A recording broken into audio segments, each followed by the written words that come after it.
Economic corridors. You're having some fun with trains, planes, and automobiles these days. Yeah, So absolutely. what's can you expand on a little bit about that? What that looks like in the trains, planes, and automobiles, economic corridors, and what we're doing as a government on those things. Perfect. Well, I guess there'll have to be a little bit of history in the way back. So essentially, it started out as a transportation utility corridor. So the tuck model has been around for a while, but when we first looked at it, it was expanding that beyond that. So the trains, planes, automobiles came into context, predominantly looking at how we tie regions together in areas. So it's kind of like that old thing of how do you get somebody on board with you, will make them your partner, and you bring them into the plan, right? So the whole idea was to look at assets of how we could literally go from Alberta to a deep sea port. What linear infrastructure could we leverage or utilize that would get us from point A to point B? And then looking at multi-commodity approach, and then also determining what you had in those other jurisdictions that you were either traveling through or the terminus points. So what do you have? What do you need? What does the other party have? What do they need? How do we collaborate and work together on this?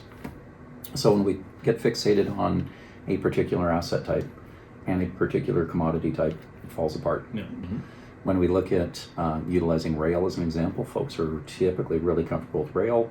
When you looked at power lines, whether you look at communications, whether you looked at road infrastructure, bridges, folks started to get that and see it.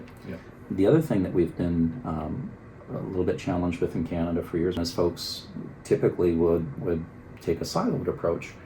They would be more concerned about what was happening in a jurisdiction down the road rather than not happening to them. So the Me Too type idea when it came to infrastructure. So the whole idea was to do something large, long, from one point to another.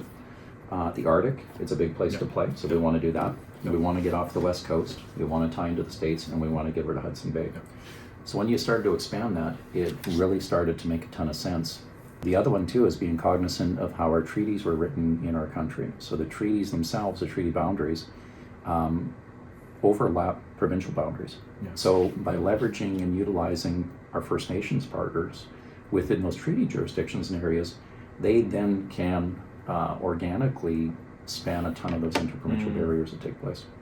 So that was kind of the background to set it up. We did a task force, got together, had folks from the First Nations involved, a number of chiefs involved there. We had a few MLAs involved, some subject matter experts, and then I carved the province and basically northwestern Canada into three chunks, predominantly based around the treaty boundaries, and then allowed each one of these groups to pitch which corridors were important to them within those regions. And then the key was, who do you connect with on the other side? So then you had a mutual benefit that was starting to inherently progress within those areas.